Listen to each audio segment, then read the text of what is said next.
you going to open this up or am I going to open this up? It doesn't matter which one of us opens it up, as long as the person who opens it up says, "Welcome to Too Long Didn't Watch the Podcast. They make the trailers, we make up the plot." All right, so welcome to Too Long Didn't Watch the Podcast, where we make up the trailers so you don't have to.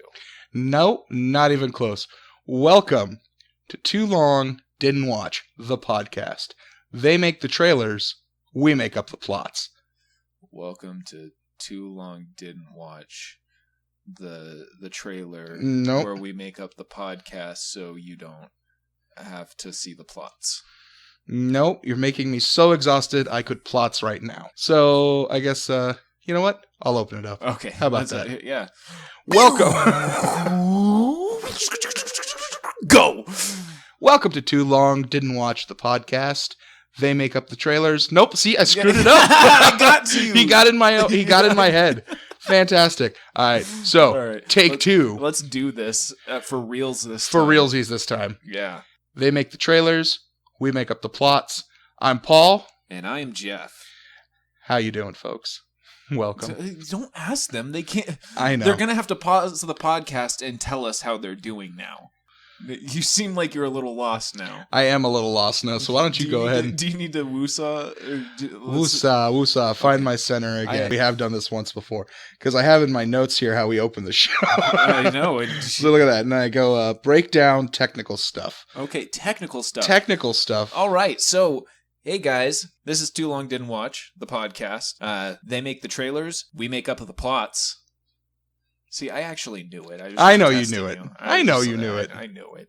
If you don't remember from last time, or if you're just tuning in for the first time, this is a comedy podcast where we watch trailers, we analyze them, kind of, and then we come up with what the movie is actually going to be about. Today, we are going to be covering Early Man. And we're going to be covering Early Man quite early because it doesn't come out till 2018. And I'm very excited about what we can come up with for it.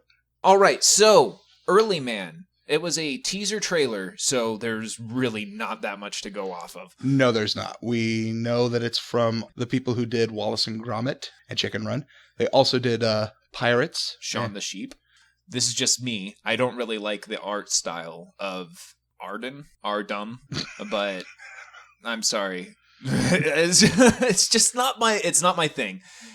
Aardman. I've been saying it wrong. It's Aardman. Oh, yeah. Now we're going to have to cut all of this because I know. we didn't write any of these things. Nope. God dang it. We'll get there. We'll become professionals at some day. So let's actually just get to this trailer. So it opens up and there is a caveman going through the forest. They have this nice little music playing under them, a very gentle score. Mm-hmm. But as they continue down the forest, it starts to swell a little more and a little more. Yes. What they are doing is they're tracking something. The pig is sniffing around and then he points over like really is Gromit the dog? Gromit's the dog. Okay. Like really Gromit style, like points like, hey, there's something over there to the caveman. And the caveman, he goes over, starts lifting himself over this rock. He's got his spear in his hand. He's getting ready. And the music is just swelling and swelling until finally he turns around. And he's like, come on, guys, you're really harshing my mellow here. And what does he see but his entire village behind him with musical instruments of all fun sorts playing this score. Oh, and the voice of the caveman is Eddie Redmayne. Yes, because it is. Apparently all cavemen are British. Well, when it's a British production house, that makes a lot of sense. Yeah, I guess. Yeah, you work with what you got. But he turns around and he's like, yeah, guys, you're harshing my mellow. I was about to kill this rabbit. And they're like, oh, I'm sorry. Sorry. Gromit Pig is like, hey, look over here. And so he turns around, and it's this bunny, and he's staring at him, and all of a sudden he smiles, and he's got these fangs. It's a saber bunny, and it starts chasing him down. Not just him. No. but the whole Tribe. town, the whole tribe, they start running, and there's this great like pan shot out where it's just them running past a bunch of volcanoes, and it's all silent. Except for just the slight flight of the bumblebees being played on a skeleton xylophone. So they're running, and then all of a sudden they hit a rock. The rock crumbles away, and we see the title for the film. So that's the trailer for Early Man. And then that's the end. And that's the end of it. Yeah. And then you got to wait a whole nother year to find out what's going to happen. Or you could stay tuned to the rest of this podcast, and you'll find out exactly what happens 2 or 3 different ways. So here we go. We are going to flip a coin to see who goes first, or who has the decision to pick if they go first or second. All right. You called it last time, so I'm going to call heads. It is heads. I started off last week. Jeffrey, I want you to start us off this week. Okay. Let me stretch this out. Please do. You ready? You ready for this? I am ready. I want you to story me. All right. So the movie opens up, and we are looking at the face of a sleeping caveman. This caveman's name is Greg. And very suddenly, after him sleeping, you just see a hand come and just smack him in the face. Okay. He wakes up and just like, groggy eyes. You see from his perspective just blurriness, and then finally he's looking up, and there's a caveman up above him. The caveman points over his shoulder, and he looks over. Everybody else of his tribe is awake, and they're ready to head out. So he gets up, and everybody files out of the cave. Next scene, they're in a field, and they're picking berries. Slight song starts to pick up. Different people of the tribe starting to get into it, and everything. It starts out really slow, and you can look at Greg, and he's not having it. He doesn't want to be a part of it at all. But it's like really catchy. He's got a lot of like drums and everything. And it's just like them hitting rocks and shaking branches on the trees. But it's really, really catchy. And the audience is feeling this. I'm just going to tell you right now, the audience, this is going to be up for like best song. in a year. Yeah, in a year or 2 years or however, Oscar time. So, it's montage time. Things are happening all around. They're just gatherers. They don't hunt. They've never hunted at all. So all they're doing is they're just gathering berries. They're gathering mushrooms, water, all of that. And they sing all the time that they're doing this. And it's always the same song. So during the montage, it's just the same song. And Greg is just finally starting to get into it. He's like, okay, I'm gonna finally join. I'm gonna finally join. Here we go. And right when he's about to stand up and actually like sing a part of it, clouds start forming up around him, and there's a lightning strike. It hits a bush and just catches it on fire. Greg steps back and spins around and accidentally kicks a turtle into the fire. It starts cooking. You hear a little meh, and then it's dead. You see wafting scent lines go past the tribe, and they smell it. And they see Greg standing next to the fire, and they see this cooked turtle. The guy that slapped him in the face comes over, and he's like, and then you hear crunching. They're like, Next thing you know, slap guy, he's got a guitar, and he's playing the guitar, and they're like, oh, if he sings, if Greg gets into it, he'll make us more meat. So they start doing it, and they start trying to get Greg into it. And they finally find out that the shovels that they've been using, if they crack off the edges, it becomes a spear. So now they give him a spear that he can stab things with and be a better killing machine or meat machine for them. So he becomes their hunter. But while they're doing this, they also want to still get their berries. And they notice that since they haven't been doing that much, and they've been focusing on the meat, the rabbits have kind of gotten into the territory. So they send Greg, hey Greg, maybe we can eat those, and then we could have berries and meat. Greg's like, okay. Yeah, now they all have instruments because he's been hunting for them for so long and getting all of this meat that they've just made from all of the different parts, different things that they can play, and they like to follow him around and play music, and that's their part. He finally finds a rabbit, and he's about to get it, but it notices and runs away. And it's another montage of him trying to get this rabbit with all of his group behind him.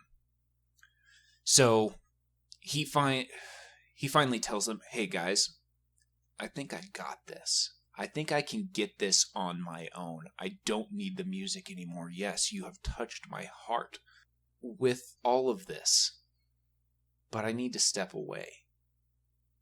So he finally goes out on his own and he tries to hunt down these rabbits.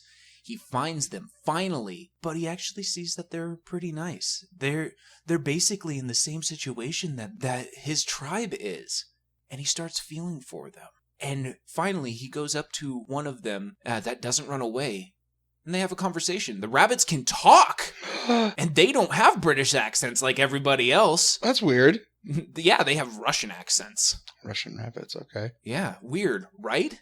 British and Russians? I don't get it. I don't either. I feel like you're going towards something. Just common relations, man. Oh, okay. Yeah.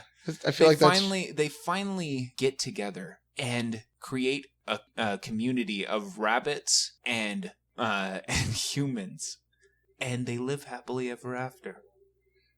That sounds like a wonderful kids movie. That's what I was going for. We hit it real hard with like the fucking. I was like, I'm gonna make this a nice little romp for kids. That's very nice, and it sounds like they have a good lesson to be learned. Yeah, that you can accept other people. Mm-hmm. Even rabbits. Even though they're dicks and they steal your food. But they're only doing it because they need to survive as well. Yes. And so it's living in community, Paul. That's what it's all about. The community is important. Yes. Okay.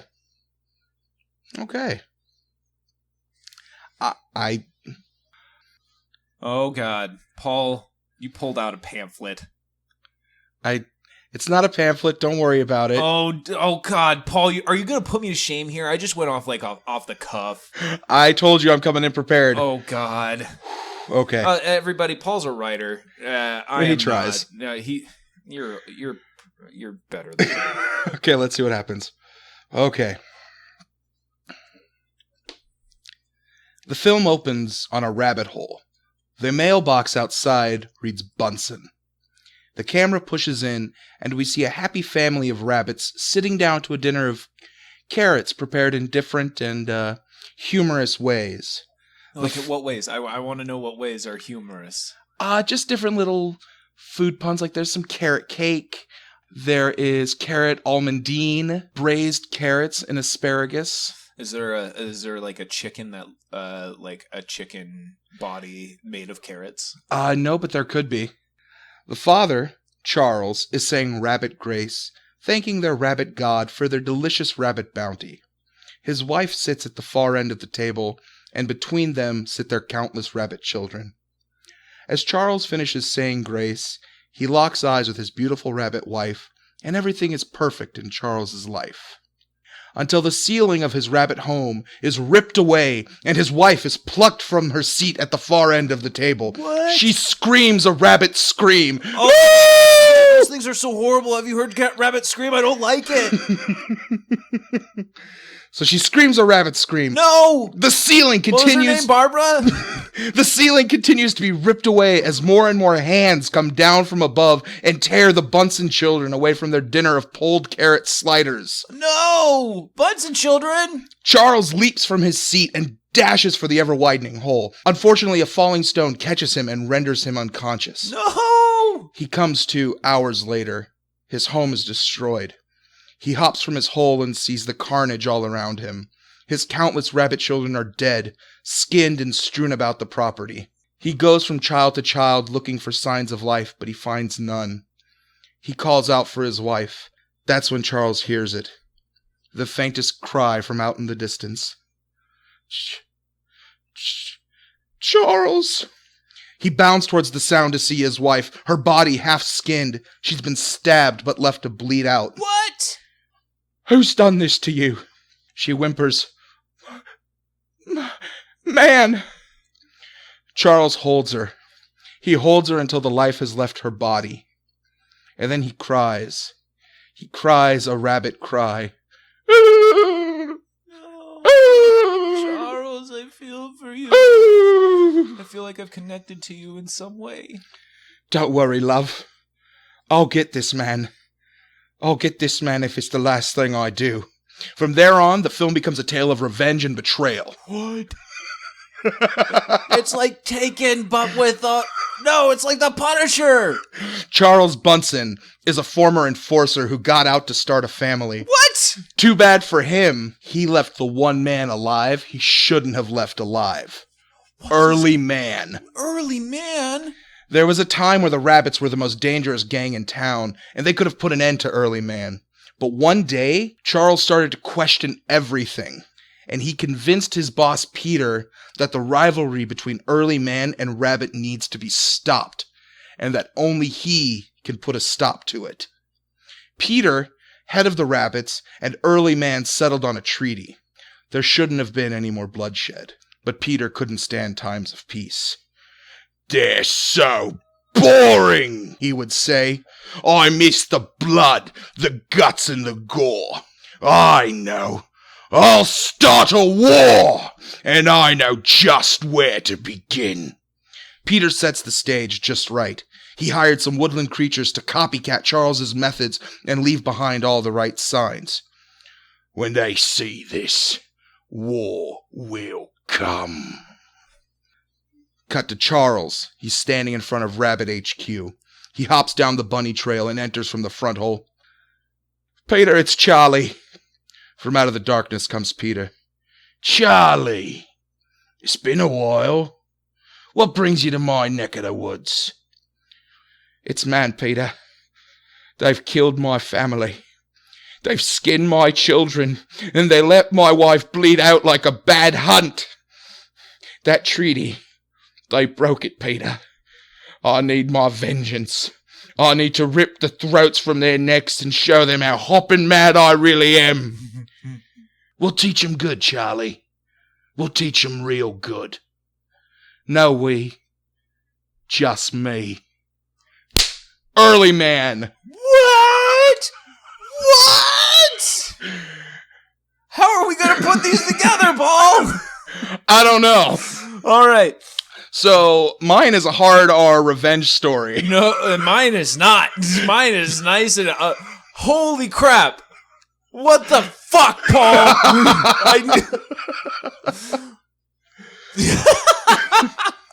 Jesus. Okay. Let me think. Well, we clearly have a truce in both of our stories. Yes.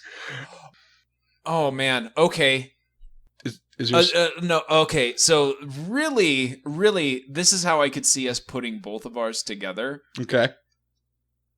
We don't put them together, but what we do is we make yours a sequel to mine. Okay, please explain to me how mine would work as the sequel. Okay, so mine or yours is the first one, and then mine gives them the origin story. So yours would be the prequel? Yes, mine would be the prequel. Okay, so it starts out dark and gritty. And then they're like, holy crap. Wow, we really went off the mark here. We make kids cartoons. We need to go back to that. And so they decide, all right, so how could we make this? It could be a standalone film, but let's make it about how they come together. A stupid caveman finds out what meat is, and then they decide to hunt, and they befriend the rabbits. How is that? Yeah, let's go and do that. I don't know though, but I mean, like, how does that fit up to our Death Wish type revenge story that is Early Man?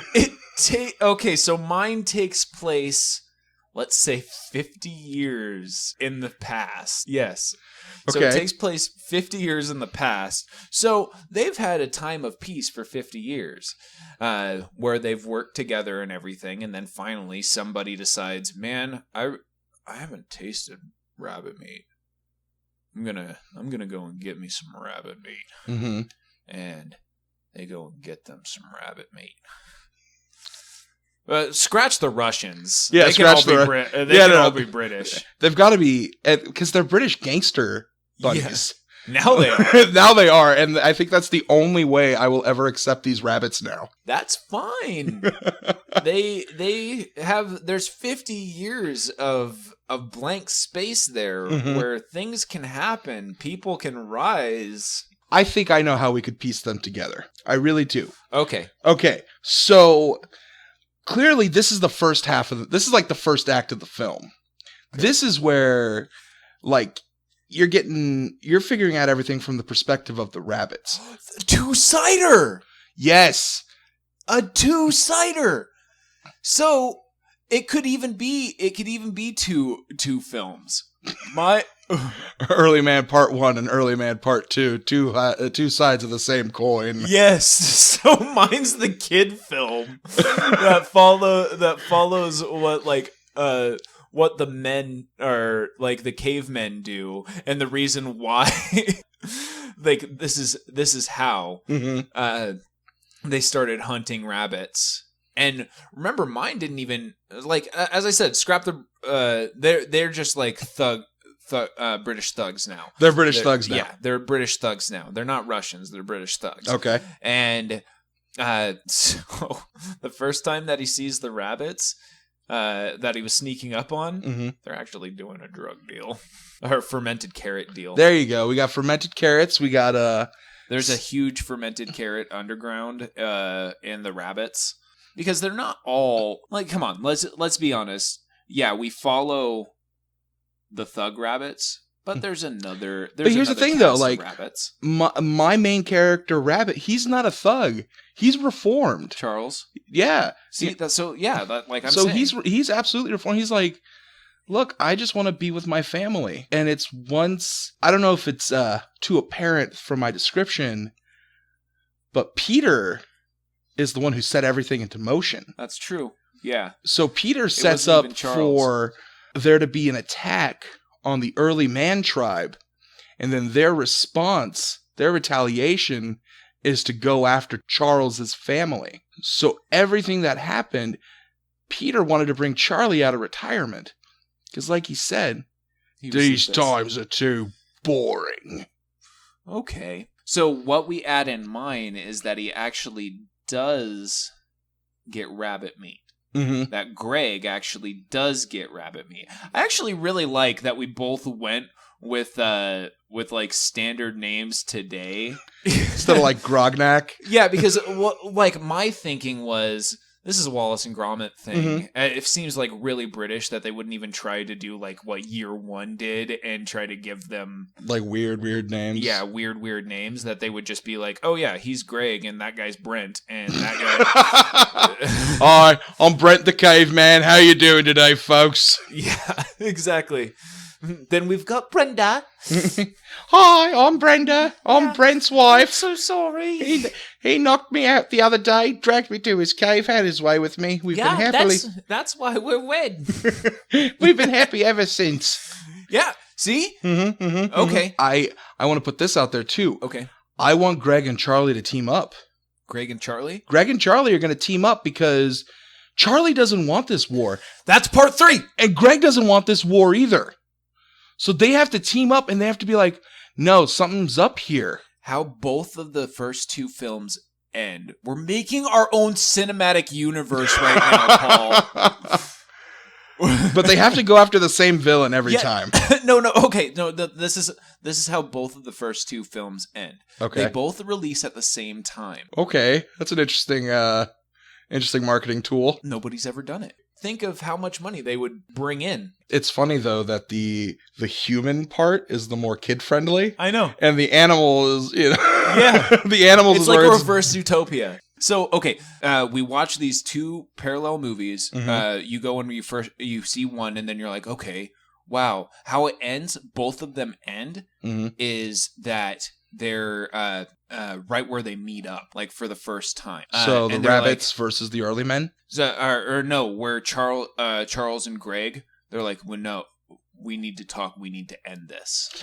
A real Walking Dead type moment. Yeah, and so that's where Early Man ends. And then Early Man 2 is what's his face? Your guy Peter. Peter is getting ready, and he's teaming up with the ferrets. Or the weasels. One of the long rodents. Let's go ferrets because weasels is too Roger Rabbit. Okay, that sets up Early Man 2, the fight for justice. Wait. Early Man 2, Bumpocalypse Now. Early Man 2, earliest to bed, death to rise. No! They get rid of that and they just do EM2, and that's it. What a cop-out. We don't even get a subtitle. No. And it's not even called Early Man. The only reason you know is because you watched the other two movies. Well, hopefully you watched the other two movies, because hopefully this is the biggest blockbuster of all time. And in EM2 is when Peter, Charlie, and Greg all finally meet. Mm-hmm. I'm really excited for the Charlie-Greg partner-up, because in both of our stories, there is a treaty. So that means that in both of our minds, peace can be achieved. Yes. And they're going to fight for peace. And they're going to fight tooth and nail and carrot to get this peace. There we go. We did it again. It's very much like The Fly at the end of The Fly, where it's like, yeah. But we made it. We made it. It's going to be interesting. It is. It doesn't have to be a beautiful amalgamation, but it's an amalgam that is just like, to us, it's pretty. I think that's it. I think we really do need to come up with a way to end these audio podcast things. Yeah, this isn't a video. No, it's not a video. Well, but speaking of videos. Oh, well, hey, so where can you find us? There we go. Yeah, there we go. That's how we should do it. Paul, where can they find you? Jeff, they can find me on Twitter at Paul Roman. Nice. Yeah, Jeff, where can they find you? They can find me on Twitter. Is that your Twitter handle, on Twitter? I wish. That would have been... I bet that's taken. I'm sure it is. I bet I could look on my phone right now. It's taken. But they can find me at the Geoff Barry. Geoff is spelled Geoff. Barry is spelled Barry. You can also follow our podcast on Twitter at TLDW The Podcast. You can catch both of us on our Nerdentials podcast. That is a division of the Queued Up Media, where you will find what great podcasts? Rectify Gaming and the Geekologist podcast. Those guys are great. Listen to them every week. You guys should listen to them too. Absolutely. After you listen to us, we're a good little palate cleanser. Listen to Nerdentials, and then listen to Geekologist Radio, and there's your afternoon. Or you could listen to Geekologist Radio, because that would be a palate cleanser, and then they could go into Nerdentials. That's true, actually, because that'd be the break between hearing us and hearing us. Yes, exactly. Exactly. I think that works. Yeah. Those are some good shout-outs. Yeah. All right. We did it. We did it. Bye. Bye-bye.